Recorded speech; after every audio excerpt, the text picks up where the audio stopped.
Қайырлы күн, құрметті әріптестер.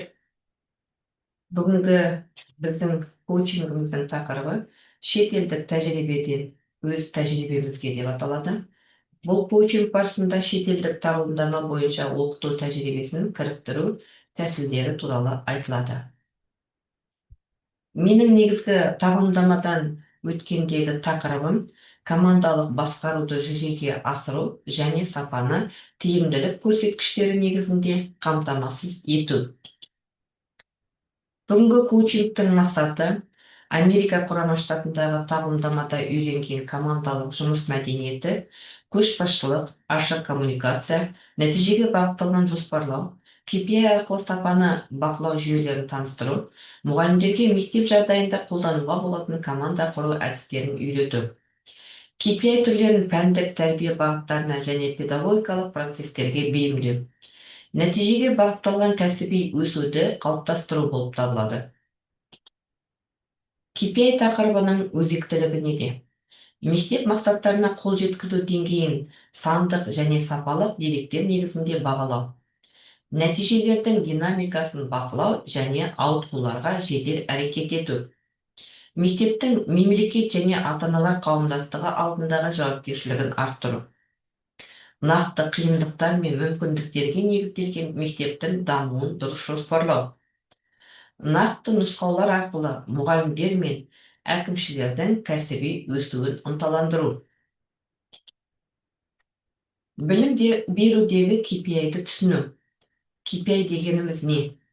Мектептерде KPI қолдану ерекшеліктері. Мектеп жетекшісінің рөлі. Этика және шектеулер. Жалпы KPI дегеніміз нақты өлшенетін, мерзімі бар, анық нәтижеге бағытталған көрсеткіш болып табылады. Америка құрама штаттарының мектептеріндегі педагогикалық KPI түрлері. Оқу процесіне арналған KPI. Бұл жерде оқушылардың жетістігі, сабаққа қатысу деңгейі, жалпы оқушылардың дағдылары, формативті бағалау нәтижелері қарастырылады. Мұғалімнің кәсіби қызметіне арналған KPI.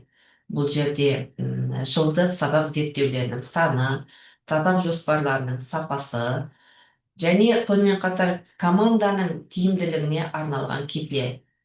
Ортақ жоба нәтижесі, коммуникация жиілігі, командалық шешімдердің орындалу пайызы. Қазақстан мектептеріндегі KPI-ді қолданудың негізгі ерекшеліктері. Көрсеткіштердің күрделілігі, яғни бұл жерде тек оқу нәтижелері ғана емес, сонымен қатар әлеуметтік аспектілерді, оқушылардың сабаққа қатысуын, ата-аналардың қанағаттануын, ұжымдағы климатты бағалау қажет. Көп деңгейлі KPI құрылымы. Білім сапасын ішкі бағалау жүйесіне сәйкес көрсеткіштер сынып мұғалімі, мектеп және аймақ деңгейінде қалыптасуы мүмкін. Дифференциация мүмкіндігі.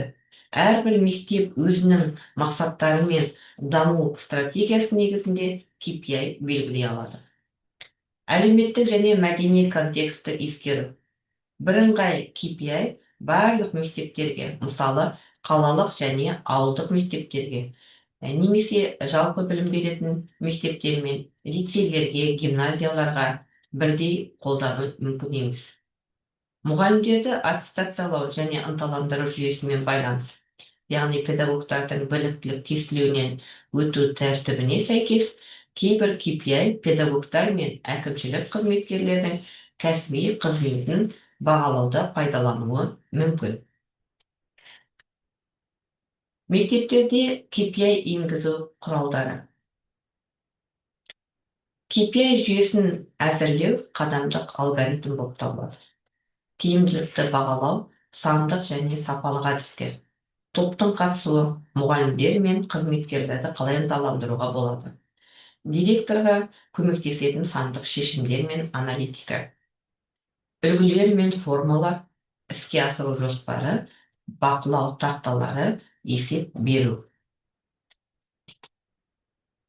Мына жерде көрсетілгендей, әр мұғалім сіздер өздеріңіздің мүмкіндіктеріңізге қарай жеке KPI картасын құрастыруға болады. Мысалы, оқушылардың оқу дағдысын жақсарту, командалық жоспарлауға қатысу, жаңа әдіс енгізу. Бұл жерде мінекей өлшем бірліктерін көрсетсеңіздер және мерзімі, күтілетін нәтиже, бақылау тәсілдері. Жалпы KPI бұл бақылау ғана емес, дамыту құралы болып табылады. Заманауи көрсеткіштер өнімділікті бақылауға ғана емес, сонымен қатар өсу аймақтарын анықтауға, даму стратегияларын тұжырымдауға және топтың қатысуын жақсартуға көмектеседі. Деректер дәуіріндегі көшбасшылық, тиімді көшбасшылар ептілік, эмпатия және стратегиялық ойлауды сақтай отырып, шешім қабылдауды ақпараттандыру үшін аналитиканы пайдаланады. Халықаралық ынтымақтастық, жаңа көкжиектер, жаһандық серіктестік инновацияларға және озық тәжірибелерге негізделген. Америка Құрама Штатындағы тағылымдама тәжірибесінен алынған негізгі идея бұл команда мен жұмыс, нақты KPI, яғни сапалы нәтиже. Мектепте сапаны арттыру үшін жүйелі командалық жұмыс пен өлшенетін көрсеткіштермен енгізу ең тиімді амал болып табылады. Тыңдағандарыңызға рахмет.